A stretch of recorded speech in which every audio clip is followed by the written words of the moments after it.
Hello guys, welcome back to my channel. So ఈరోజు మనము సింపుల్గా హాఫ్ బాయిల్ కర్రీ ఎలా చేయాలో చూసేద్దామండి.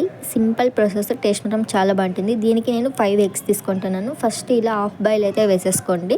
తర్వాత ఒక పెనం పెట్టేసి దీనికి మసాలా ప్రిపేర్ చేసుకుందామండి. ఫస్ట్ ఆయిల్ వేసేసి దాంట్లోకి కొన్ని మిరియాలు, చెక్క, లవంగా వేసేసి, గార్లిక్, ఆనియన్స్ వేసేసి, తర్వాత చిన్నగా కట్ చేసి పెట్టుకున్న టమాటోస్, నెక్స్ట్ కొత్తిమీర వేసేసి ఇలా బ్రౌన్ కలర్ వచ్చిన తర్వాత చల్లారిన తర్వాత మిక్సీకి పెట్టేసుకోండి. తర్వాత అదే పెనంలోకి కొంచెం ఆయిల్ వేసేసి కొన్ని సాసులు, జీలకర్ర, మనం కట్ చేసి పెట్టుకున్న ఆనియన్స్, చిల్లీస్ వేసేసి మంచిగా ఫ్రై చేసుకోండి. తర్వాత మనం ఆల్రెడీ మిక్సీకి పట్టేసుకున్న పేస్ట్ కూడా వేసేసి కొంచెం పసుపు, salt, masala powder, chilli powder అన్నీ వేసేసి, తర్వాత దాంట్లోకి కొంచెం చికెన్ మసాలా, గరం మసాలా వేసేసి ఇలా మంచిగా కలుపుకునేసి మీకు ఎంత వాటర్ కావాలో అంత వాటర్ వేసేసుకొని ఇలా మంచిగా ఉడికిన తర్వాత మనం ఆల్రెడీ రెడీ చేసి పెట్టుకున్న హాఫ్ బాయిల్ వేసేసుకుంటే వేడి వేడిగా కర్రీ అయితే రెడీ అయిపోతుంది. రైస్లోకి అయితే చాలా బాగుంటుంది. So subscribe.